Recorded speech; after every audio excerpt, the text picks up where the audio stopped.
Hi, good afternoon. Thanks for joining us today to talk about strategic misrepresentation and how we can solve this in projects. And we're going to particularly be looking at data, ethics, and humans. So my name's Nermeen Latif. I'm a technical director at WSP, looking at digital project controls. I'm also joined by panel members today, which is Donna Unitt, who's head of delivery at Rocket Consulting, Greg Krawczyk, who's project and program delivery specialist and also director at Confluity. And we've got Andy Murray, who's the executive director at the Major Projects Association. Okay, so our first bit of this discussion will be about what is strategic misrepresentation. We'll then be looking at what we can do to minimize this, and then we'll conclude about what we've learned today, and then we'll go to questions and answers. So I'm going to hand over to Greg, and Greg Krawczyk is going to talk about what is strategic misrepresentation. So over to you, Greg. Excellent, good. Okay, I'm on board. Hello, everyone. Lovely to meet you. I am here. I can't see you, but you can see me. So we're rolling. And Nermeen, I've got a quick question for you. If I would say knock, knock, what would you say? Who's there? I'd say success. Success who? Well, if you could ask me in 7 minutes, Nermeen, when you come back, that would be absolutely fantastic. But between now and then, I've got to go on a journey with you all. All right, everyone. Hello, lovely to meet you. My name is Greg Krawczyk. I'm passionate about projects being successful, which I'm guessing is what's brought us all here today. And I've been giving a lot of thought about how to structure this introductory section with you. And I thought about lecturing, using examples, and what I landed on was a broken down car metaphor. And it goes a little bit like this. I want you to imagine it's your first day and your boss has asked you to get to the office at 9 o'clock in the morning. It's a sunny Tuesday. So of course you need to get there, and you need to get there on time, and you need to make sure that you have enough fuel. So you head on down to the car dealership where they've got your pre-arranged hire an electric car, and you set off and you're feeling pretty good. You've got the wind in your hair, the sun's on your face. What could go wrong? Well, first of all, disaster strikes. You just set off and suddenly your dashboard illuminates with lots of warning signs and triangles. And for a split second, it flashes up. You've got less than 1% battery. You pull over immediately and you do a restart on your system, and it says you need to update the system. So you update your system, you get the latest new version. And then suddenly everything goes green again, but you've only got 50% battery. You start heading off now to your next destination, which is a charging point. You're in an electric car, if you remember. But then disaster strikes again. And this time it's lightning. Straight down from the gods, it comes down in front of you and hits the floor and creates a giant fireball. Thankfully, no one is hurt, but your car is damaged. It is a write-off. You're not going to be going into the office today. So sorry, boss. You call in. I'll see you tomorrow. Now, if you're wondering, where are you at the moment? Are you in the right meeting? Yes, you are. And I'm going to take us back and unpick that now, as I'm hoping you're seeing that the hire car is a metaphor for your temporary project. So let's unpack those messages together. There's a study that was done in the last few years. I think it's up to about 20,000 projects now. And it looks a bit like this as an outcome. It's something called the iron law of project management. Projects are consistently over budget, over time, and under deliver on benefits time and time again. Now, if you're seeing this feeling a bit of disbelief, thinking, crikey, 0.5%, that's alone. Don't worry, you're not alone. But instead of hunching over and feel bad, I want you to do this and think, how fascinating, and get really curious. Because this is where it gets interesting. Studies have shown that human error alone, or negligence, or cutting corners, what have you, doesn't explain the consistent pattern of underperforming.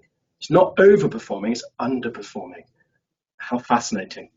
So when you're starting your project, you should be starting with your dashboard on your car with those red warning lights saying there's something potentially going to go wrong here. What is it? Well, What we now know is that we can look to human behavior. It's a part of the reason that explains that correlation, like that consequence. So cognitive bias is the first one that I'm going to tell you about. It is only half of the equation. And for example, a great example is optimism bias. Now, I want you to think of a bias as a bit like a rule of thumb in layman's terms. It's something that happens to us all. We all work in the same way. So you can bet on it as a rule of thumb. Optimism bias is a great one. You might be a cool blue character. You might think you are a very analytical person, excellent, an expert at planning. But we have seen from the studies that you will generally be optimistic in your estimates. So welcome to the Raging Optimist Club. And another one that I talk about, anchoring bias, where, for example, if you're in a negotiation and you put in the first number, the likely outcome number of the negotiation will be closer to the first number that's put in, not the second. So you're all anchored on that number. Now, there's about 200 of these cognitive biases, but they are only half of the problem. You need to remember that the problem is partly with you. The risk is with you and how your brain works and how all of our brains work. That's the cognitive bias. They're unconscious, but they are predictable and they can be mitigated. The thing that I want to draw your attention to here is the thing that's seldom discussed and less so in our bodies of knowledge. We know this from the events that we've been on so far. And it's the other half of human behavior. It's the other half that can explain why we're getting the consistent underperformance. And that is political bias. It's looking at the organization and how it drives and changes behaviors in individuals. And this is where the theory of strategic misrepresentation for projects comes in. Now, don't worry, everyone. I'm not going to start talking to you about politics. If that's what you're thinking, I'm definitely not going to talk to you about the monster raving loony party. No, this is about organizations and how the politics within an organization can affect the behavior of an individual. Okay, let's go to a definition. For those of you eating your sandwich and you can't see this, good. Continue eating. I'm going to read it for you. Strategic misrepresentation is the tendency to deliberately and systematically distort or misstate information for strategic purposes. Here's the bit I really like at the bottom, aka political bias, strategic bias, or power bias. What is this? Late in real terms. So at the one end of the spectrum is fraud. Okay, but we're not talking about it. There's mechanisms in place for fraud. At the opposite end, it's low-level fibbing. It could be that let's say you need to put in a job application to get a new job or to stay in your job. And all you have to do is tweak a little bit of the language and you'll get your job in your experience. Maybe let's call that fibbing, low level. Now, I think what we're interested in is the middle ground. So think cooking the forecasts to get the job. Think Olympics. Lowballing in a bid to secure your bonus and the work for the company in the knowledge it's going to be really hard for your company to deliver that. Or we've all heard this one before, get the spades in the ground. That way when work gets started, they can't stop it. These are all behaviors that we would expect and can be explained by the theory of strategic misrepresentation. So in coming up to a conclusion now, I'm putting this up on the screen, which shows that there is a lot of research and lots of really clever people have looked at strategic misrepresentation and think it is a failure mode. Now, I think that's a big thing. If projects are between 5 and 20% of GDP in the UK, I'm talking £500 billion a year, it's big business. And we know from our previous events on this topic that many of us, myself included, don't feel like we have a framework and a language to deal with this political bias and strategic misrepresentation. So in closing, your boss had set you up to fail from the beginning. They had laboured you with a crappy car that was never going to make it. Now, I hope you can see the parallel between a car that was never going to get there in the first place and a business case for your project that was never setting you up to succeed. Project managers are getting a bad rap because we can't deliver something that's indeliverable. So we've got the three main points. Your dashboard, always think about that at the beginning of your project, that 0.5% we consistently underperform. the sat nav, the biggest risk is you. Update your operating system and detect the human bias in what you're doing. Sorry, the cognitive bias, the unconscious bias. And finally, the lightning bolt. Remember that that isn't all of the answer. There is strategic misrepresentation at play, and that will be impacting the environment. So thank you, everyone. I hope that was a useful intro for you, and you'll remember that in Kermit the Frog.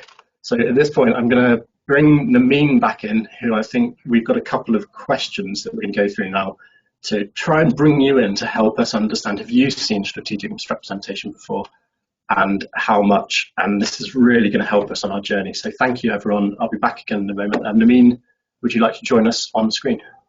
Oh, brilliant. So some of you have already started filling in the Menti. So how often have you seen strategic misrepresentation occur? So already we've got 18 saying often, 7 people are unsure. That's interesting. We've got 4 in every single project. Some people saying occasionally. We've got a big number saying often, 36, 38. So it's happening a lot, isn't it? Yeah, rare. Okay, 1. It's good to hear a counter view. Okay, well, I think that's really helpful. I mean, these stats tell a story, and they help tell the story that there is something to this. Yes, a lot of people are seeing it often. So yeah, that's good. So shall I move on to our next question? I think so. Okay, rate the scale of the impact of strategic misrepresentation when it occurs, from the most extreme, which is catastrophic, down to none, or are you unsure? There is another version of this. It will be coming out, everyone, in a survey from the APM in the months ahead. There'll be some more detailed questions below this, I think. It'd be really interesting to see what comes of this so we get a general sense of perception. So it's mostly high and very high. There's a couple of comments in here. I'm just going to check. It's not allowing you. Oh, right, that's the other one. Okay.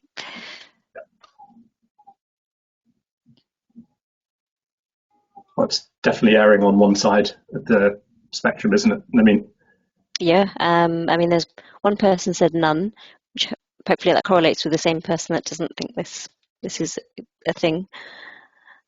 it's great to see. Yeah, really, really. I remember reading Oxford papers on this 10 years ago, and not many people have really brought it out much since. And it's really heartening to see others in the community saying that this is happening at scale, and we think it's important. And to my knowledge, this is the first time anyone I've seen this answer the question in that way. So I think this is really useful data that we're gathering here. Thank you, Nermeen. Perfect. Okay. Well, thank you, Greg. So I think what we'll do now, thank you for the input on this question. We're going to move to our next part of the webinar. So again, this is how can we minimize strategic misrepresentation. So again, we'd like your input as an audience to talk around how we can minimize strategic misrepresentation. So we've got 3 questions coming up. So we'll ask the audience, we'll ask you first, and then I'd like to probably go to our panel to reflect on what you've said and then also get their opinions. All right, so get ready for the first question. So how do you think we can identify when strategic misrepresentation is occurring? This is a free text question, so yeah, good to know your thoughts. Transparent data, absolutely. Reveal the evidence, again, so something around data evidence base. Whistleblowing, okay, lots of jargon, okay, so it's not easy to follow. Is the PM timeline aligned to the leader? Lack of data, so data again. Experience, so data's coming up a lot. Something about being unrealistic. A third-party view, an outsider. Being honest, all right, unrealistic bids, okay. Multiple approvals, so something around the complexity of the approval process. But yeah, this kind of experience, honesty, data is coming up. Highly emotional responses, okay, so that's something around not feeling safe, maybe, to say what you need to say. So whistleblowing again. Cross checks, collaborative lesson logs, okay. Tantrums, okay, again, something around psychological safety again. When the presentation of a data is not matching the data, absolutely. Diverse people on teams, okay, so diversity of thought. not a rational story in the business case. Right, some great ideas coming. So something around checks, pet projects. Yep, we've all known about some of those. Don't just say what the client wants to hear. So we need to be empowered to speak our truth, being defensive. Personal agendas. Okay. Timelines. Oh, this is a classic. Timelines already stipulated before you've started. Political pressure. Absolutely. Lack of input. Rainbow reporting. Okay. Unrealistic, low-cost forecast. Too much detail. So something then about needs to be simplified a bit. Political announcements. Absolutely. Nolan principles, the 7 principles of public life. I don't know about that one, actually. That's interesting. Pet project, absolutely. Okay, that's great. I mean, they've had some real kind of consistent themes coming through here. I'm going to go over to Donna. Donna, what would you kind of, been reflecting on what you've seen here with from the audience, what would you say is how we could identify when this is occurring? Hi, Nermeen. Yeah, I mean, I've made a lot of notes previous to this, and a lot of it is in there. So yeah, a lot of people have pulled out the same sort of things. So I think from my personal experience, I think it's having multiple versions of the truth where you've got, you know, different people reporting in slightly different ways. I think that's and trying to protect their particular area. So I've had experiences where I've worked on a work stream and we've fed in a weekly report to the programme lead. They've then gone to the steerco, but nothing that we've said in terms of issues, risks, status has gone into that report. It's all been sort of manipulated to be slightly rosier than it is. Yes, that's one example. Other examples are where, you know, where hiding of sort of implementation costs within annual costs. So CapEx and OpEx just to make things look slightly better. Business cases, you know, trying to put multiple benefits across a number of business cases, so the same sorts of benefits will go across different business cases. Sales forecasts, making them look better than they are, to basically deflect sort of any, you know, any sort of scrutiny on what's actually being sold. I think it's competition, game playing, point scoring, all of that sort of side of things.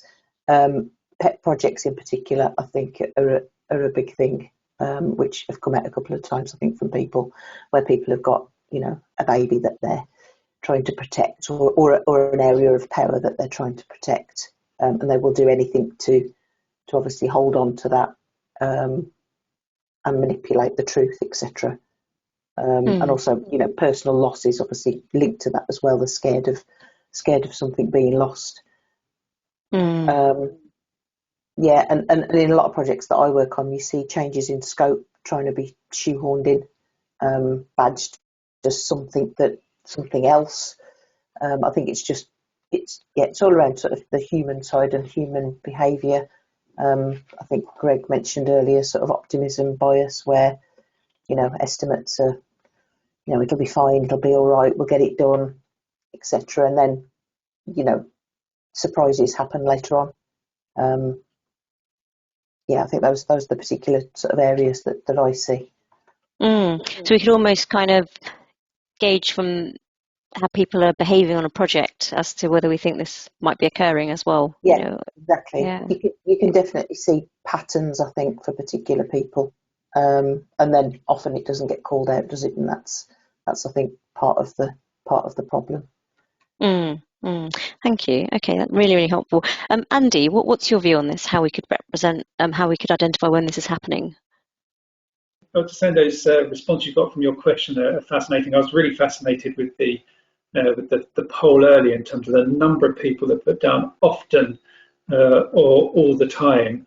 And so I do wonder whether we should perhaps change this question from not how can we identify when it's occurring, because I think the answer is it's all the time. So, but actually, how can we identify perhaps where and who is doing the strategic misrepresentation might be a more specific question for us to follow up on. But I've been thinking about this in terms of when you're looking to identify something, we're looking to find signals, aren't we? We're looking for signals in the data, and sometimes those signals will be for the symptoms or the effects of strategic misrepresentation, and sometimes it will be for the causes. And Greg gave the introduction around the different cognitive biases and explained that what we're talking about today relates to the political bias, and there were some alternatives to that political bias word, Greg, which is around power bias. And so for me, if we're thinking about how we can identify the causes of strategic misrepresentation, I would look to follow that power. So I think it's more likely to occur where the relationships between the people involved in the project are power-based, and that sort of amplifies some of those other biases that are affecting, like the optimism bias, I think will become more prevalent when there's also a power bias involved as well. And the sort of things that gives rise to the power bias, and again, Greg, you provided some of the research earlier, but I think one of the early papers, the 1991 paper, the 92 paper, was about strategic misrepresentation in budgets rather than projects specifically. And that cited the biggest cause in terms of that power was around the misaligned incentives, because that was changing the power between the players in the network if the incentives weren't aligned, because some people were incentivized to do things at the expense of others because of that shift in power. And the other aspect, I think, is so we can identify that. So we could do a mapping. You know, we do our stakeholder mapping. Why don't we do a mapping of incentives? So we can start to identify where there might be an imbalance of incentives, and in terms of who gains, who loses the most or the least, often will show that there's a power imbalance there. The other thing is to look for individuals involved or organisations with vulnerability or exposure that then might have incentives to misrepresent. When I was just reflecting in preparation for the call, that I still remember today a sales training course I went on, you know, in the early stages of my career, in my early 20s, and the trainer said, when you're in your customer meetings or prospective customer meetings and you're trying to uncover, you know, opportunities, the best thing that you would ever hear is the phrase, "I could lose my job if this goes wrong," because all of a sudden the power's transferred to you in terms of offering something that can help them resolve the vulnerability that they have. So again, for me, in terms of causes, follow the power, look for the power and see where those power imbalances are. And then for the symptoms, it's sort of looking at things like outliers. So, you know, and this is just really the sniff test. You know, if it looks too good to be true, if it doesn't pass that sniff test, it probably has some issue there. So this is where things like reference class forecasting can help. The independence we had earlier from one of the suggestions, the cost managers that can come and help, particularly on the cost estimating side. The other thing that I look for, I think you can see in symptoms, is where I call it this charade, where both sides are complicit in the misrepresentation. So the proposer and the receiver both know it's going on, and they carry on with this charade. And what you can see there, where there's the charade of it going on, is that the receiver, there's a lack of challenge, or the challenge is superficial, or the challenge is not in the area that's being misrepresented. And it's and again, in some of the papers that Greg has referenced, it's often referred to as the ostrich effect, where the person knows that there's something not right, but they won't ask the question because it will give them the answer that they don't want to hear. So this is both sides involved in this charade of strategic misrepresentation. And things that you can identify here is the number of options that might be put forward, particularly around the business case development. And there's it's another one of the cognitive biases called satisficing.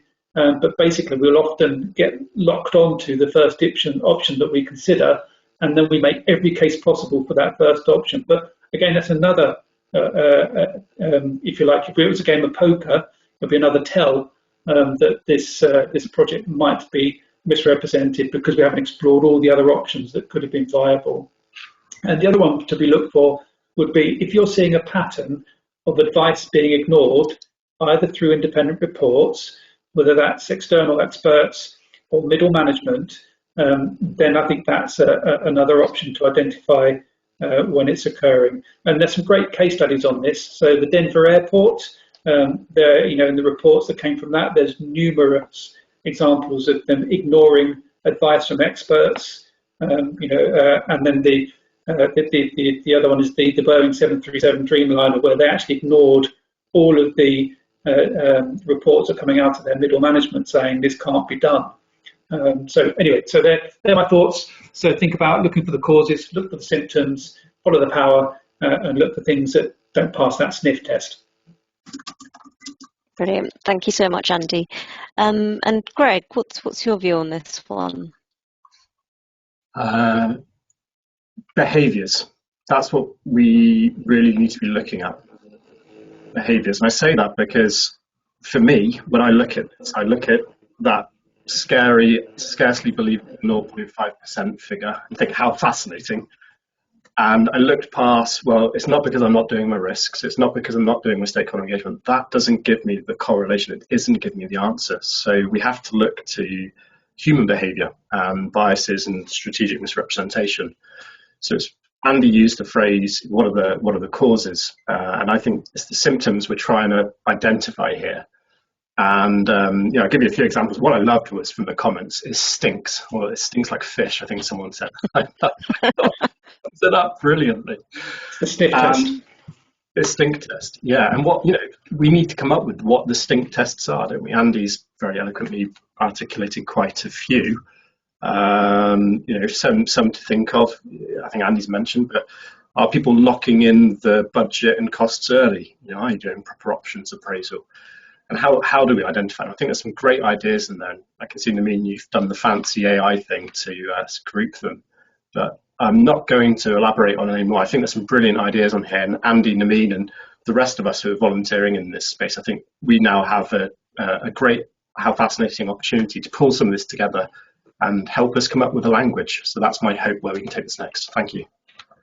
Okay, great. Thanks, guys. Okay, so we're going to go to the next question to build on the previous one. So how can we measure strategic misrepresentation? So what are the audience? Any ideas? Kind of bearing in mind what we said about data not correlating, decisions not being made. What was the other one? Behaviour. We could kind of, as I said, we do some measures on behaviours. Outputs. Okay. I think this is a harder one, isn't it? So regular focus groups and value standardized inputs. So something all around data, variability of the information, lessons, with lessons being taken into account, reference classes, absolutely. Match current against original. Quality management, okay. So reviews, impartial reviews. Monitoring and honest appraisal. There's something around kind of checking and keep checking. Business case measures, better collaboration. And are you getting what is required or what everyone thinks you need? Some more. Something on milestone reviews. Looking at progress. Yep, more stakeholders. I think that somebody talked about diversity of thought previously, so that's close measurement of deviation from forecast baseline. Okay, all right. Well, thank you for kind of those this input. I'm going to take this back to the panel now. So I'm going to start with Greg on this one.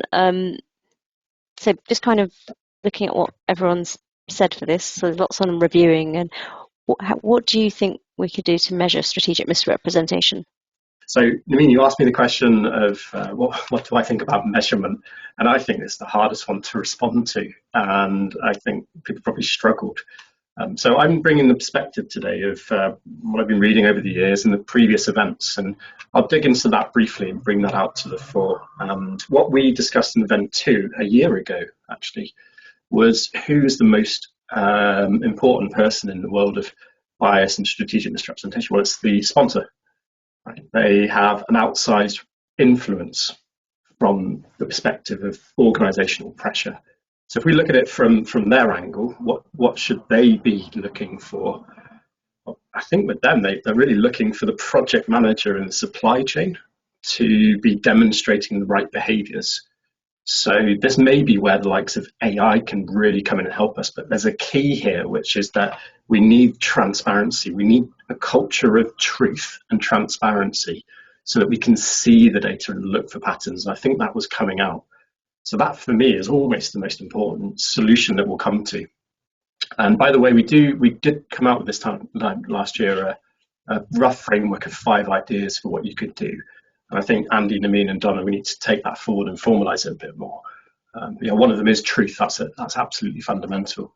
So then, another perspective is, well, what about the sponsor? If they're misrepresenting the most risk of, wanting to be in power bias, then you need to look to the parent organisation. This is where governance comes in.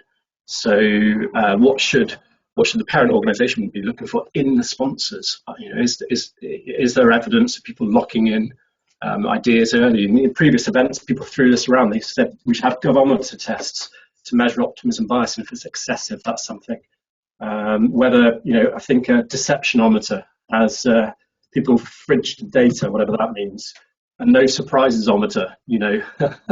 So I think we need to come up with that. But some great ideas coming out with it, and hopefully that's added something to the discussion. Back to you, Nermeen. Thank you, Donna. Can I get your thoughts on this? I just picked up on something Greg said, and I don't know how controversial it is, but what about when the sponsor is also playing games? I mean, that's something I've definitely come across, where the sponsor of a project is, manipulating things for their own course, or they're not necessarily driving the right behaviours in the project team. And that's just another point, because I have come across that before. I'd really got sort of, can we get everyone to sign up at the start of a project to a code of practice, or a code of ethics, for example? The measuring, the one version of truth. Lots of people hold different versions of reports, data, etc., and can manipulate that in a way to make it look favourable in their favour. Having some sort of quality management audit type governance stronger, to look for these things rather than just look for the normal sort of project governance checks that they would normally. Having a sound business case at the start and measuring against that business case and the business benefits. And obviously, I mentioned it previously, but not to confuse business cases and benefits across multiple business cases, where the water and benefits can be muddied. I think those were my main points. But yeah, particularly bringing out around the sponsor, because it's not always the case where a sponsor is not in it for their own means as well. Okay, that's helpful. So again, like themes around measurement in a kind of unemotional way. So you're kind of checking what you said. What is it now? How has it changed? Because I think programs do that, but where is it going wrong? Are we just ignoring what the analysis is telling us potentially? So, okay, Andy, what's your view on this? How can we measure strategic misrepresentation?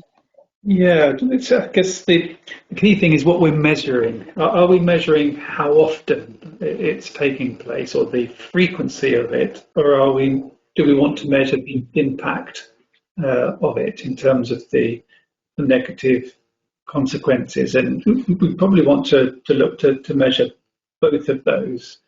And I think, Greg mentioned the govometer or whatever. I think a fibometer. But what would be the proxy measure that you would put in place for that? And we're looking at some of the comments as they were coming through, and it can be things like the number of changes to scope or budget or schedule, would give an indication that there's either poor project management in the first instance. If it's not poor, then it's likely to be strategic misrepresentation that's causing those number of changes to come through as the reality hits the project. Because reality will always win over strategic misrepresentation, which is why we end up with changes and escalations. And some of the others would be, in terms of the impact, would be sort of high attrition and absence, and I see that's come up on some of the suggestions as well. And the other aspect is perhaps about how, in terms of not sort of, I mean, I've just focused on the what to measure there, but the question is about how. And last year I changed my car insurance, and partly so that was shopping around because it went up by 40 or 50%, even though I was a year older with more experience, no accidents. So I was expecting it to go down, not up. And in my shopping around, I ended up getting insurance that included a black box.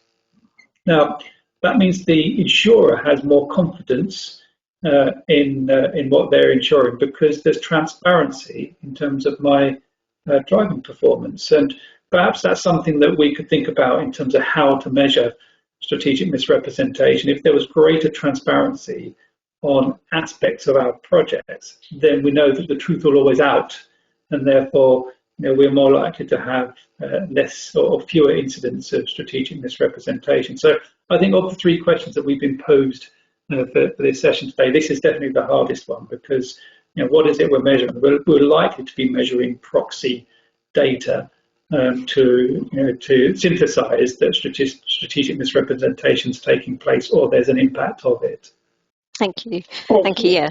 So what can the APM do as members and collectively about strategic misrepresentation? I guess this is, reflecting on what the panelists said. This also kind of links in a little bit to the measures, because the measures probably would also be identifying some solutions. So yeah, continue to gather data, open reporting, call it out, be creative in the measures. That's interesting. Challenge normative project management approaches, promote standard dashboards, share case studies of consequences. That's good, yep. Consider strategies to challenge powerful people. That's an excellent one. Accountability, strengthen ethics. That's also a very good one. Use data gathered to create ways of project delivery. So lots of data, collaboration and data sharing. This is interesting. Are there statistically active processes to label or punish unethical behaviour publicly? Focus on leadership, promote metric awareness. Yep, awareness, completely agree. Training. Yep, reference class forecasting. Offer a cold-eyed review as a professional audit service. Make it known by more people with project world to help with project experience to help minimise ethics. Ethics is coming up again. Examples following back to the root cause. So that's that's good. That's also with the case study. Project assurance and audits. Incentives. So that was the misaligned incentives one. Make a standardised approach to managing projects. Okay, all right. I'm going to take this back to the team then. So I'm going to start with Andy. So what do you think the APM can do collectively for this? Yeah. Before I sort of do the APM view, I'm fascinated by that one about the punitive, the punishment one. And I'd like to take a slightly different spin, because this is a real example of an organisation. It was about some 10 years or so ago now that I was working with them, and they had issues with budgets being undercooked and benefits being overstated in all of their business cases. So the whole portfolio, when they rolled it all up, they were never performing against it.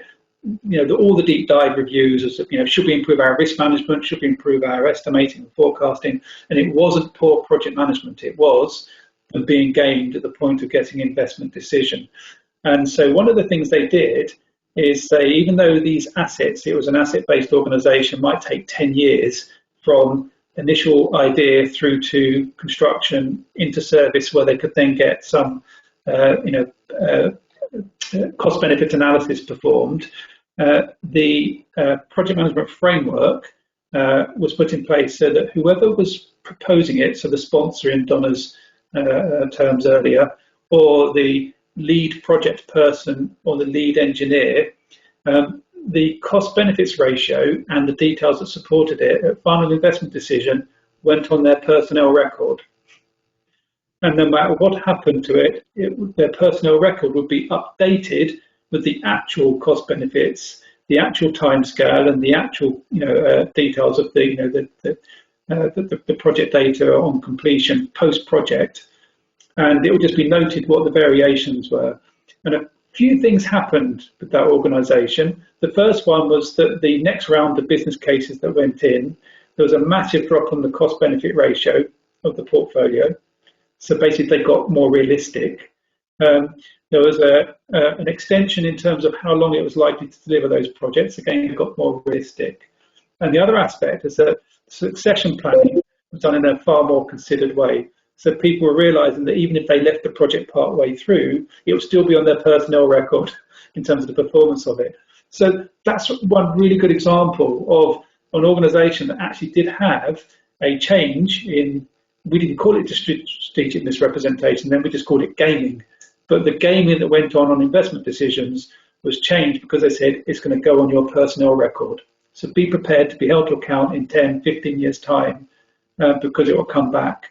And I think that was an interesting one. So I was fascinated by that comment about how to be punished. But this wasn't punishment. It was reward as much as it was anything else. Anyway, so what can we do as APM? I think number one is doing what we're doing today. We are coming out of denial. There is acceptance that it exists. Today's data shows us that it's nearly all of you are being impacted by it, and we've got to just keep talking about it. And the more we talk about it, the more we call it out, the better it will be. And and I was minded of a quote that came from the minister that was involved in the 2012 Games bid. And it was along the lines of, Tony Blair truly understood the cost of the Olympics. We would never have got the pitch in. The bid would never have been submitted. So, and there's that's at the highest level of the power exchange between a minister and the prime minister. That something that was successful. I think most of us would agree with that. But there was a view that if they were realistic, or let's use another word, truthful about the cost of it, it wouldn't have gone ahead. So I do feel overall that the more we talk about it, the more we'll come out of denial. Then at some point we need this amnesty so that it's not those who are being truthful whose projects don't go ahead, but those who are being, trying to misrepresent what's going on. It's their projects that don't go ahead because they are held to account. Now, we already have ethics in the code of conduct for the APM. All of you, when you renew your membership fee, tick a little box to say that you're going to be held to those. So I do feel that as an association, I think it's more than just a tick box for your membership renewal, and it's more than just, I think that's a great move, by the way, but I think we need to do more to bring our code of conduct into everyday sort of conversation across the association. And here's a hypothetical question related to the ethics part of it that I'd like people to think about, that if you were to leave your project today, whether voluntarily or whether you're kicked off, what would the next person coming in do? So if you're faced with a decision leading into a stage gate review or any sort of board review, or whether there's going to be a critical decision relating to your project, ask yourself the question, what would the incoming person do if they were in your shoes? And it may well be different to what you're thinking of doing because they don't have all that sunk cost fallacy and the commitment bias that's already in place. So I think that's a good test of your own ethics in terms of what you're proposing. Think, what would someone else do if they were in your shoes rather than what you're going to do? Thank you. Thank you, Andy. Just conscious of time, I just wondered, Greg, Donna, do you have anything else to add to Andy, what Andy's said? I'll go really quickly. I'm conscious of time, everyone, and I'll say, I think we believe we can and we will create project environments that foster truth and transparency. For me, I'm really heartened going back to 10 years ago. I remember reading a paper by the Professor Ben Flubier. He's done so much in the last few years to push this forwards. And there, I'll always remember the second, he said the two main things we need to focus on is cognitive bias, but the much harder thing to fix is strategic misrepresentation. And for years, I never saw anything on the topic. And it wasn't until we got together as a group that you can, search hashtag strategic misrepresentation. There's really nothing else out there apart from Oxford. So we've come on the journey together now, and we've got these brilliant ideas coming through today. And I'm glad that you did the clever AI there, and we can see there's a framework there, isn't there? And everyone, accountability, challenging norms, transparency. I think we can all point to them. And where we go next, if we can continue this momentum and we can achieve something, and that means, I think, for all of you individually, I would hope that you can take something from today. I think Andy's culture hack is an excellent one. Think about what your replacement would do and ask your sponsor to do the same. And for all of you, if you're a corporate, can you share what you're doing in this space? We do need to be open and be able to have these conversations openly, and not hide in the shadows. And if you're an organisation like the APM or whoever the PMI, and you can get some research going around this to help us give that framework. Let's try and accelerate now together. So for me, let's believe we can create those environments, and we are the profession to make it happen. So that's it for me. Thank you. Great, thank you. Okay, I think I'm going to move on, just conscious we've only got a few moments left. So yeah, just to wrap up then. So we talked today, Greg gave a great summary of what strategic misrepresentation is, looking at both cognitive bias and then also political bias. And I think we've just had a really good discussion on how we can tell when strategic misrepresentation is happening, looking lots of things around data. We're talking around how can we challenge powerful people, and some interesting points around, around ethics and around culture, taking a metric on our behaviours on projects as well, and also us being self-aware. So really good discussion. In terms of what's next, we are going to reflect on what we've heard today, and we can kind of go back to the APM and do a little bit more research, as Greg mentioned, and then we'll report back in, probably it's going to be in the autumn now. In terms of APM events, the next big one is the conference, so I'm hoping to see as many of you as possible there. And then just reflect on how you can get involved, because we'd love more of you to get involved. So this has come about from the governance and enabling change and PMO special interest networks. So if you're not in a network, you want to join, there's a link here. So it'd be great to see more contributors. Okay, and then I do have a final mentee before we go to Q&A. These are our contact details if you would like to connect with us on LinkedIn and continue the conversation. And the final mentee, it would be really great to know, did you learn anything today? And would you do anything differently as a result of attending this webinar? Not sure? Okay, good. Nice honesty. Yeah, diverse viewpoints. A bit more about the goldfish for the fin. Yeah. Challenge, yeah. And I am interested to know, if people didn't get value, why? What could we have done differently? In many ways, that's a more interesting answer. So if you're able to maybe connect with me on LinkedIn, I'd love to unpick that with you, find out what would be valuable for you. And let's make that happen. It's great. So something around recognition. Okay, concept is interesting, reflects reality. Change my name and move to South America.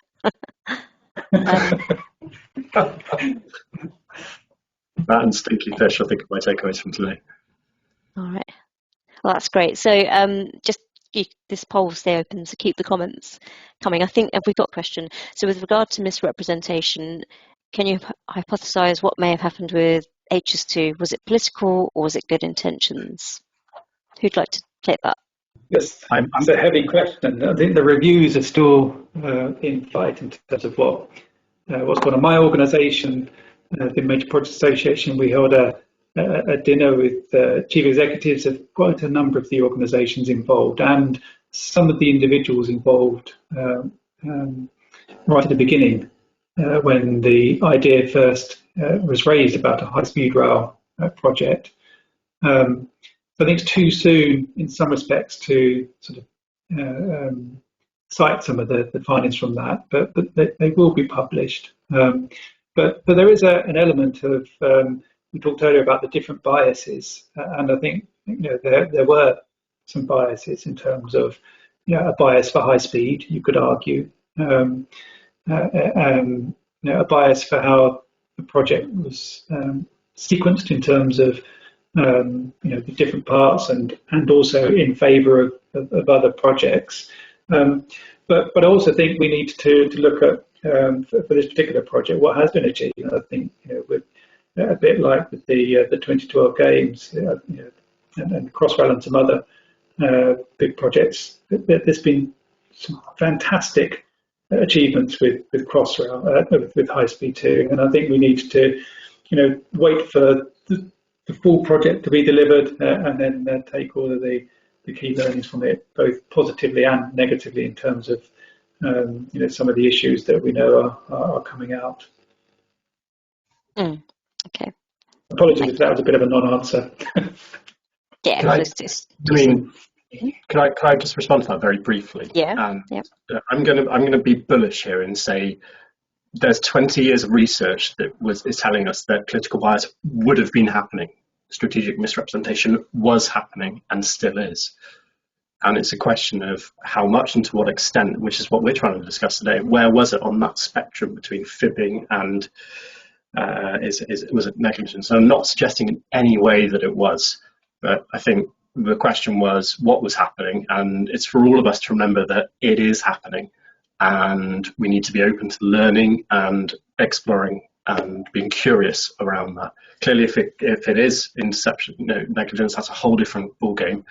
90% of it, I assume, is not. So how do we learn from that as this profession? We have to be transparent, and that's my contribution. So back to you. Mm-hmm. Okay. Yeah, and it's an interesting one, Greg. I mean, I did a post, put a post up on LinkedIn beginning of the week with a new high-speed rail project in California, not Californian high-speed rail, but the Bright Line West project, and it's private capital coming in, and it's currently its estimate is about 12 billion for 220 miles of high-speed rail. The current forecast of the Californian high-speed rail project, which is about 500 miles, is 128 billion. So when we were talking about earlier about the sniff test in terms of it, so here we are, something that's about half the distance for a tenth of the cost. But that's one, again, time will tell whether there's some issues with the California one in terms of, I know there are different routes. There are some explainables as to why one would be cheaper than the other. But when you've taken away all the explainables, what's left? And some of it will be poor performance, and some of it is likely to be strategic misrepresentation, that it was undercooked in the first place. Now, interestingly, the Californian high-speed rail project was $33 billion in its initial estimate. And again, if you then put that, 33 billion against 12 for double the distance, that feels about right. So that one's going to be an interesting one for us to watch and see how it plays out over the next 5 to 10 years. Okay, thank you. So, right, next question. On Donna's point, should the sponsor also be measured along with the project team in what used to be called a cold eyes review by a completely separate team or an assessor? Yeah, I think that's a really good idea. I don't know how it would be policed, but yeah, definitely. I think that would be beneficial. I don't know who you get to review it, I guess, audit, I don't know. What do other people think? Yeah, in the public sector, we have what used to be called OGC Gateway reviews, which are just now called Gateway. And they are a cold eyes review of what's being proposed at each of the stage gates as you move from strategic outline business case through to full business case and the final investment decision. So some of these mechanisms are in place. In the private sector, I've come across the concept of red team reviews, which again is the cold eyes review. I think they work really well, apart from when you get like we saw in the in the Boeing example and the Denver airport when they get dismissed as being wrong. So I think they're great, but we need to listen to them too. Mm. Yeah, I think this is a really important one, and it came out in the earlier events, and there's lots that talks this about separation of data. So at one point we were discussing keep the reference class data away from the project manager and the sponsor, have estimates produced by those that aren't in the project. We spoke about detaching the project manager from the division of the sponsor so that there's less political influence if it's within the same organisation. And yeah, this is a really solid one, I think, and it talks to governance. Mm. Isn't the idea of there only being one version of the truth itself a risk of misrepresentation? Alternative voices and interpretations and views are a must. I think when we were talking about one version of the truth, certainly in my eyes, it's one version of reporting ultimately. So you haven't got different sets of reports. One department's got 10 issues, another one's showing 9 or whatever, or one's categorising them differently to another. So yeah, it was basically presenting one version of the truth in project updates and statuses, and everyone sort of buys into that one system or that one way of reporting. Mm. So maybe is this question more about like there was a few comments around diversity of thought, so it might be more views on the project rather than the data version of the truth. Yeah. It's an interesting one. I'm kind of on the fence with this one. On the one hand, I can see we need the creativity and the challenge, but on the other, I've heard leading experts in this field saying we need to take the humans out of the equation and automate, because it's humans' bias, it's human decisions that's actually in many ways flawed, as we know, 200 cognitive biases. So yeah, on the one hand, I think we need that creativity, and the other, we need to mitigate bias. So I think the one version of truth, from my perspective, is needed, but we can't lose that interpretation of the data and discussion within certain parameters. Very much in the same way that the legal system worked. I think it's more in the US, where judges used to hand out wildly different terms for the same crime in different parts of the country. And the legal system, it might be the same in the UK, I don't know, but there's now guardrails. So a judge can't give a crazy detention for one particular incident. They have to do it within a range, and that's really transformed the legal system. So I like to think we could get to the same place in projects. Okay. Yeah, and that judicial example is really, or criminal justice example is really interesting one, because I think the same analysis also showed you're more likely to get a custodial sentence on a Thursday than you are a Tuesday. And when you think about that, that's absolutely ridiculous that the day of the week that you go in front of a judge has an influence on whether you get a custodial sentence or not. But that data that's there gave you that truth, or that you're more likely to have a custodial sentence on a Thursday than a Tuesday. So I think the data is important in terms of the one source of the data or the one access to the data. I think having multiple views and interpretations of it, I think, is healthy. So I mentioned the black box earlier. My driving data is its truth, but different insurers might interpret my driving differently in terms of the level of risk that it poses. And that's okay. Okay, all right. Do you want me to go through the rest of the questions? I don't know. We've still got 80 people on the line. Okay, good. Sticking with us. All right. So, what is the best piece of advice you've received in your career that would potentially help someone start out in their journey 2 years in? I guess probably from a strategic misrepresentation viewpoint. The best one I've had is be curious. I think in the first couple of years in your career, you need to behave like a toddler. Ask why on everything. And if you continue to be curious, you'll pick up good habits and a good way of thinking about projects.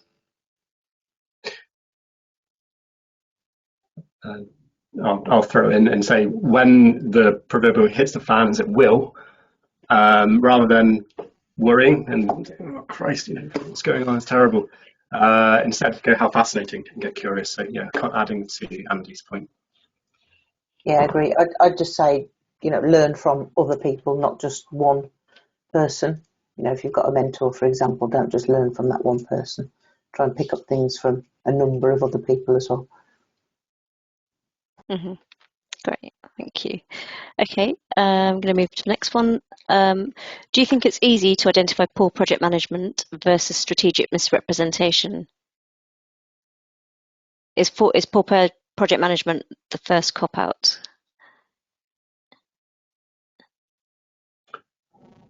I'm a proud chartered project manager. I'm very, very proud to carry that title and be a project delivery expert. And look, our greatest risk is you. Biases are affecting us all the time. You'll be taking shortcuts yourself. Optimism. That you need to look at yourself. But the question: do you think it's easy to identify poor project management versus misrepresentation? Yes. And I think that's because it's easy to point at that. It's much harder to point at strategic misrepresentation. And that's why we as a profession are getting a bad rep. Okay, it gets me animated and others do as well. We as project managers are getting a bad rep because we've been laboured with these projects that are undeliverable, even if you're the best project manager in the world. So I'm passionate that we do need to flip the conversation on this as a profession. That's my view. Any other thoughts on that one? I agree. I've seen projects where good project managers have been removed because they don't toe the party line, or they're not seen to be doing the right thing, or they're too challenging. Which goes against the be curious piece, doesn't it? Because actually that curiosity and courage to challenge. Yeah. Okay, I'm going to go to the next question. Leaders need to build how strategic bias has been checked as part of the business case process. So is that a how? Or how should they do that? I agree with the statement. I think it's right. I think your directing change, which is one of the publications from the APM's governance interest network. It's been around for quite some time now, but it sets out some principles for the governing body of an organisation. So typically, its board, in terms of how it sets out the framework in which projects can be managed, and the responsibility, or the accountability rather, for project performance is clear in that guide. It sits with the board, and that doesn't mean to say they have to put the long screwdriver into every project. What it does mean is that they have to satisfy themselves that there is a framework in place for good decision making on their projects, and that includes, have we checked for strategic bias in the projects that we're committing to? So I think it's a great statement, and I think it goes back to what is the role of the corporate board in providing the challenges that they've got a good decision-making framework in place. That's good. Okay, Greg or Donna, anything to add on that? No, nothing. No, I agree. Perfect. Okay, is there a particular industry sector or part of the project where there is the greatest risk of strategic misrepresentation? Good question. Great question. I don't know the answer to this. I don't either. From the case material we've been seeing, it would feel prevalent in most. And coming back to the opening questions we had, the number of people that put often or all the time, given the spread of sectors that came up in your first question, Nermeen, I would say that it doesn't feel like it's specific to one industry sector. That said, I'll throw it in a different angle. I agree that we don't know because we don't have that data and research. But there's another angle that I'll throw. You could look to the work of Oxford University in that study I showed earlier, and they do show the projects that have the biggest blowout. And I suspect, my hunch is that maybe in those sectors, those segments of our industries that are blowing out the most, maybe there's a bit more to be interested in, nuclear, Olympics, and big IT. So who knows? I don't know how to answer that one, but maybe the answer is we really need more help and more research in this area. Mm. Yeah. Okay, I'm going to go to the next one. Does the strategic misrepresentation concept work on agile projects? As I'm leading an agile program, I'll jump in, Donna and Andy.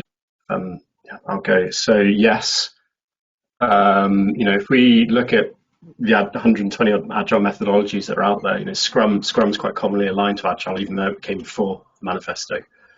And you've got to look at the micro actions on agile. That's really where the action's happening. So, for example, in your regular 2-week sprints that are quite common sprints, you have your planning with your business representative, and they're then setting the objectives for the next period. Maybe you're working in bigger program increments, like 12 weeks. So I think that whilst in big programs and all projects where you have the business case decision and all decisions, that's the focus point for me. It's getting that decision hygiene in place. So I would say, yes, it is happening. It looks different depending on which decision you're looking at and where. And the big easy ones to look at is the business case decision.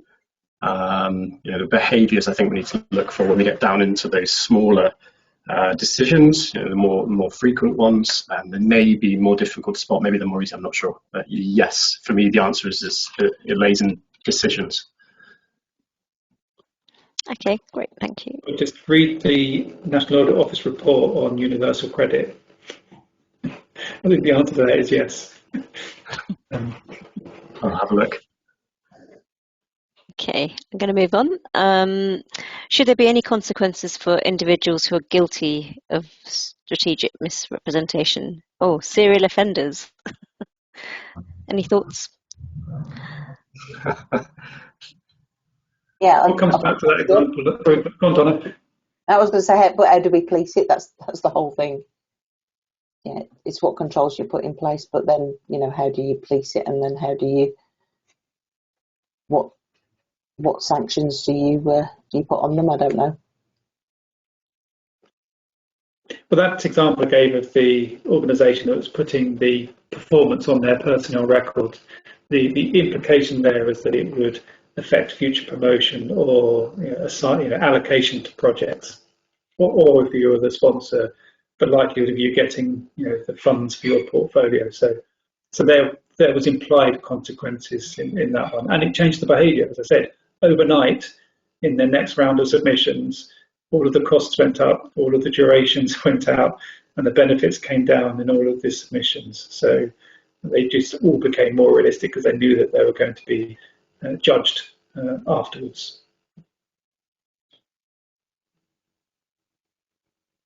Yeah, that's a great idea. It is kind of also linked to continual professional development and excellence in what you do. So it's what is the current performance measurement structure for your own performance, actually, on an annual basis. Okay, next question. Strategic misrepresentation just happens. 345 million. A new person coming in will always get to say things are terrible. So data and information is always there. I suppose it's a statement. The bit about the new person coming in always say things are terrible. The question I was posing on that one was more a case of it's the one sort of characteristic of ethical behaviours. It's what you do when no one's watching. Sometimes it's described as that. So that one's really about what would someone else do in your position, because it just takes you out of the position. So rather than, as you say, I think that is true. The new person comes in and always says everything that's gone before me was wrong. I'm going to do it differently, and it's an opportunity for a clean sheet approach. But it was slightly different perspective around the helping you make a good decision in a moment by taking yourself out, thinking what someone else would do instead of you. Mm. Okay, All right. I'm going to go to the next one. Do you have any real examples of major projects that have failed or suffered because of strategic misrepresentation? I think we've already spoken about was it or was it not in High Speed 2? We've talked about Olympics. Yeah. What do we think? I guess I'll throw there's in, lots, isn't there? I know the Edinburgh Tram Inquiry, I think it was that one recently from memory, where the review specifically called out the decision-making culture. It was a very clear link to political bias and strategic misrepresentation. And I think from memory that was one. But it's part of the challenge, isn't it? No one's really going to admit to this, are they? And that's what I'm seeing, and that lack of transparency is hampering our discussions. Andy, I don't know if there's anything you add. Well, I would focus on the word failed on this one. So what do we mean by failure? And I think because there's one school of thought is that if a project was going to cost, say, 100 million, and it was lowballed at 50 million to secure the approval, and then it cost 100 million anyway, because that's what it was always going to cost, then has the project failed because it was always going to be a should cost of 100 million? I think that is failure, because other projects were not commissioned as a result of that cost overrun. So there is a consequence beyond just the direct project of strategic misrepresentation. That's another school that wasn't built, or another hospital wing that wasn't opened. So yeah, I think we need to unpack the consequences of this, because ultimately, we're competing, for the same money, whether that's smaller scale in, within one organisation where there's multiple projects being proposed and the organisation can only afford a number of them, or if it's at the national level where we're making choices between different types of parts of our social and economic infrastructure or other initiatives.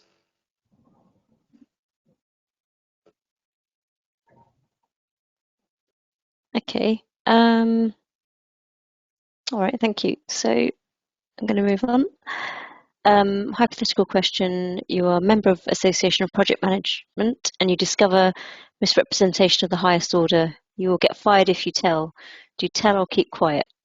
You tell, obviously, but what does everyone think? Yeah, I know you've spoken about whistleblowing before. I don't know, Andy, maybe if you could, you've probably got a view on this, I'm guessing. Yeah, I mean, I think you do tell, but sadly, the whistleblowers often get vilified, and I think we need to do more to protect whistleblowers.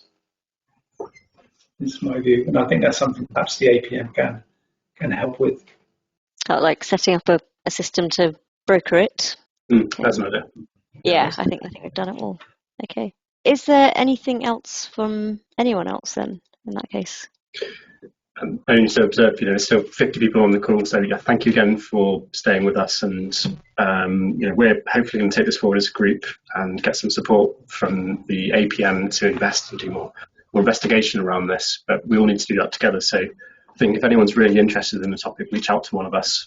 We'd love to talk to you more about it. So nothing else from everyone to say. Thank you, and thank you to the panelists as well. Been a great discussion today. Okay, thanks everybody, and have a good weekend.